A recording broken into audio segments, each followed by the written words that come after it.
Yeah, Chris, I've had these sort of feelings for about 15, nearly 15 years more.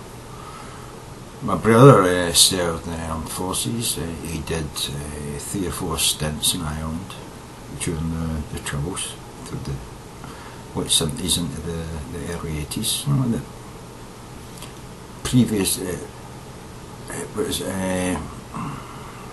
pre-Thatcher, post-Thatcher era.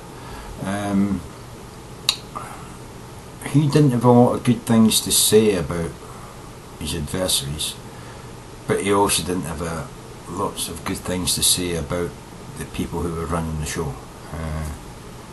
But he signed up and swore allegiance to the Crown, and where they sent him he went, and what they told him to do he did.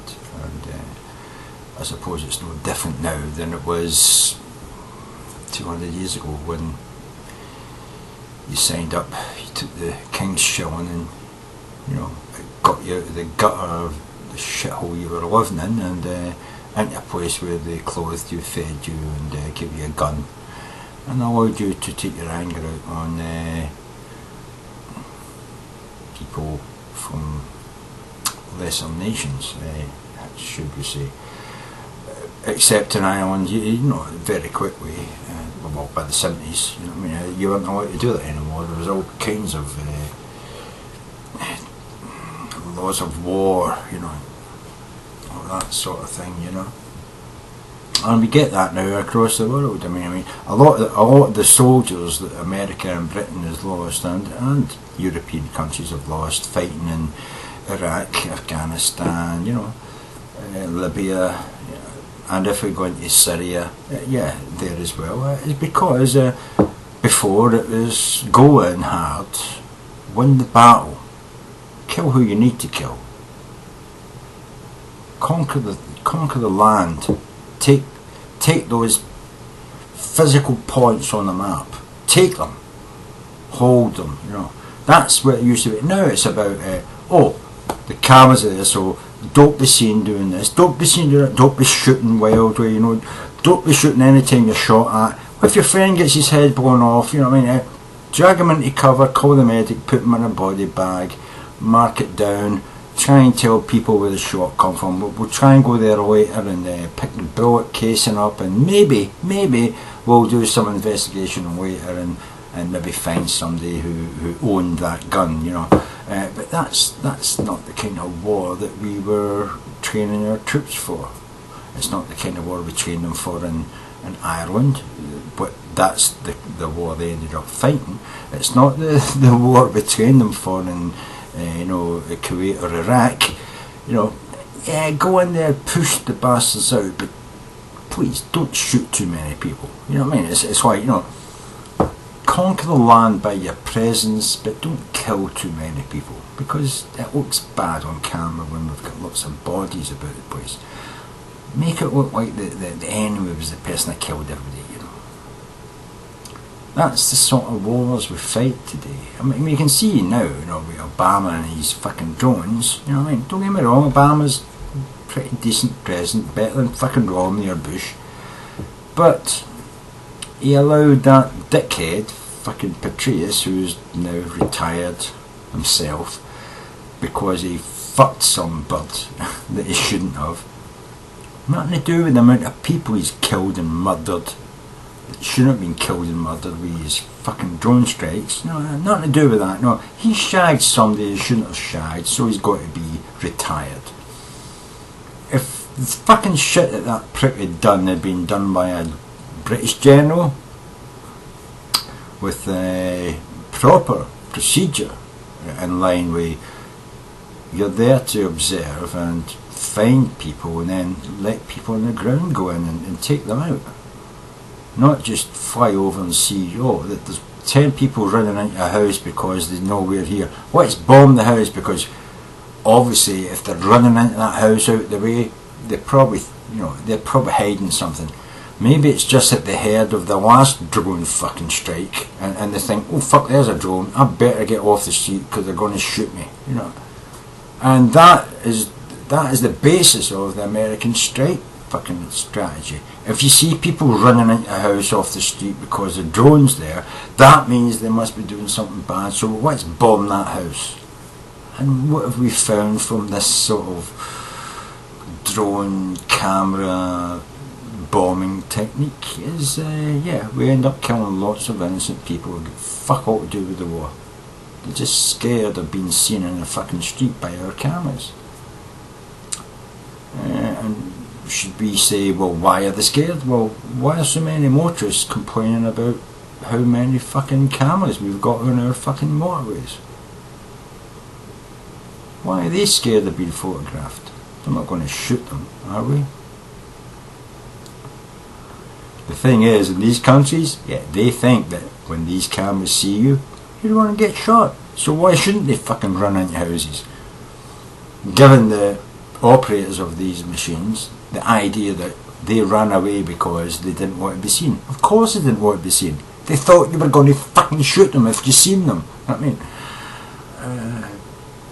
it's crazy, you know. And don't get me wrong, I know I'm taking this away off of the, you know, the topic we were talking about, our veterans. But yeah, why are the veterans depending so much on me giving $1 or a quid or 10 quid, you know what I mean? Why are they depending on that? Don't we have a pact with our warriors, the same as America? Don't we have a pact that if you fight for your country and get wounded, we look after you? We'll take care of you. You protected the motherland, or the fatherland, whatever you want to call it, you know. You protected all those at home. You made sure that a lot of the young men today didn't need to go and fight in wars overseas by your actions. And to reward you, we're going to stick you on the dole, and then we're going to make sure you have to go to a medical every fucking year to make sure that your leg hasn't grown back. That's what we're going to do, yes. That's the ticket. We know you got your leg blown off, but you know, every year or two, because you're on social security, we're going to call you up and make you go in front of a board of 3 people and explain to them why you're still claiming unemployment benefit. What, you mean your leg hasn't grown back in the last 2 years? Damn it, we just thought it would have, and you were kidding us on about that still being an invalid. Okay, we'll make sure that, you know, your payments continue. The fact that we've cut your payments off for the last 6 months before you had to come in front of this board, we'll pay you that back money, no problem. What, you've had to get into debt and now you actually owe more than the money that you would have got if we'd have just kept paying you? Well, that's unfortunate, that is. That is really unfortunate. That is unfortunate you had to go to a money lender and borrow money to pay your rent and heating bills because we cut your benefit off and ended up paying you 40 quid a week rather than the, you know, the £98 a week or £120 a week you should have been getting. But now that we're paying you that 100, I'm sure everything will go back to normal except the interest you've got to pay on the money you borrowed while we cut your money off. Yeah, we hope sometime in the future your leg will grow back and we will continue to pull you in sometime in the next 2 years. We send you a letter and yeah, we'll send you to some nurse who's going to evaluate your medical condition, and if she's not happy that, you know, you have actually only one leg, if she thinks you're hiding a second leg somewhere in your pocket just for the interview and sends you back to us, yeah, we'll cut your money again until you come and see us and prove that you've only got one leg, and then we will actually, you know, reimburse you for the money that we've taken off you, because that's what the British government is doing at the moment. I don't know, Chris, if you're aware of what's going on. Bankers who lost the British economy hundreds of billions of fucking pounds, yeah, they get promotions and millions of dollars, millions of pounds of bonuses. The people who fought for our country and lost legs, yeah, they've been asked to appear in front of panels, health panels, to prove the leg is still missing, so they can still claim their unemployment, or rather it's not unemployment benefit anymore, it's invalidity benefit. Yeah, they have been asked to turn up and prove they still have only one leg and a twisted arm. Well, it's the same with many people, not just veterans but other people as well. Oh, we know that you've been ill for the last 10 years, but we just want to check you're still ill. We just want to check you're still not got that. See that arm that you get torn off in an accident in that mill? This is what makes sure that arm hasn't grown back and your kidneys only got one arm. You know what I mean? That acid accident that burnt half your face off. We just want to make sure that you're still suffering from partial blindness, and you haven't grown a new eye. You know what I mean? We just want to check up. You know what I mean? So we don't just have a problem with veterans, Chris. We have a problem with rich motherfuckers thinking that people who are ill are kidding us on. These people seem to think that if you pray enough, you can grow an arm or a leg or an eye back. And we're not even in fucking America, you know what I mean? Maybe we should all just sit down and pray to have a better life. And politics doesn't really matter. God's got the answer, isn't he?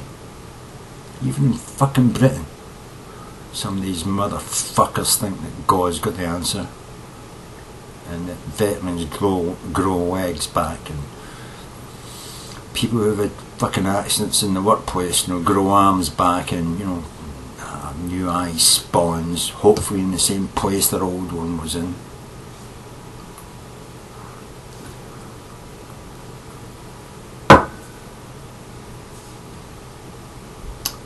So yeah, Chris Ware. I love the idea of supporting veterans.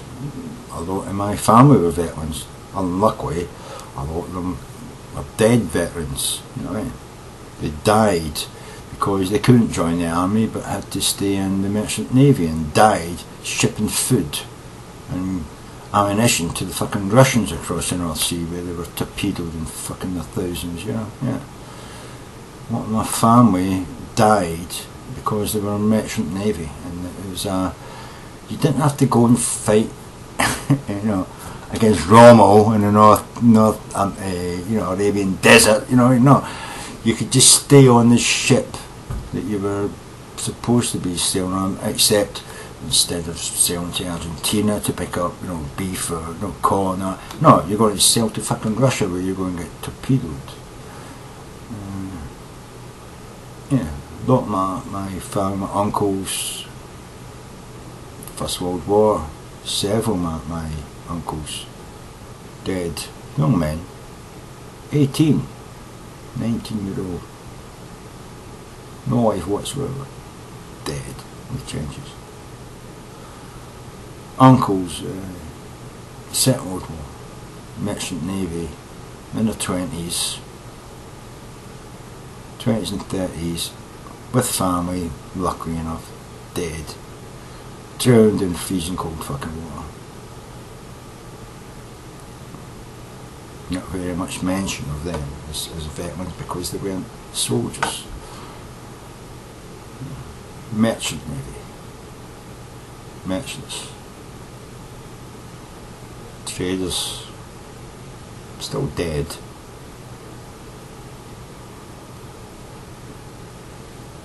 Anyway, a lot of people don't know what the Scottish people went through during that period of the war, but a lot of people lost loved ones simply to keep the Russians going so they could fight the Germans on a second front. That's really what it was about. That was the English plan all along. They'd Americans fighting in Africa, and the Scots supplying the food and ammunition for the Russians to fight in the East, you know. Divide and conquer. The English were great at that. Churchill was a great tactician, I would say. It was fucking fantastic. His idea worked. It took 2 or 3 years longer than he thought it would take, but it worked, you know. And eventually, when we did invade fucking Europe, the soft underbelly that became, I don't know what you could call it, an armadillo fucking shell, we eventually broke through it because the Eastern Front, the amount of food and ammunition and fuel we sent to Russia across the North Sea, and the lives we gave to do that, that's what really broke the back of Germany. It wasn't the Americans, the British attack for the underbelly in Italy. It was the Russians that really broke the German fucking, you know, grip on Europe. Anyway, thank you,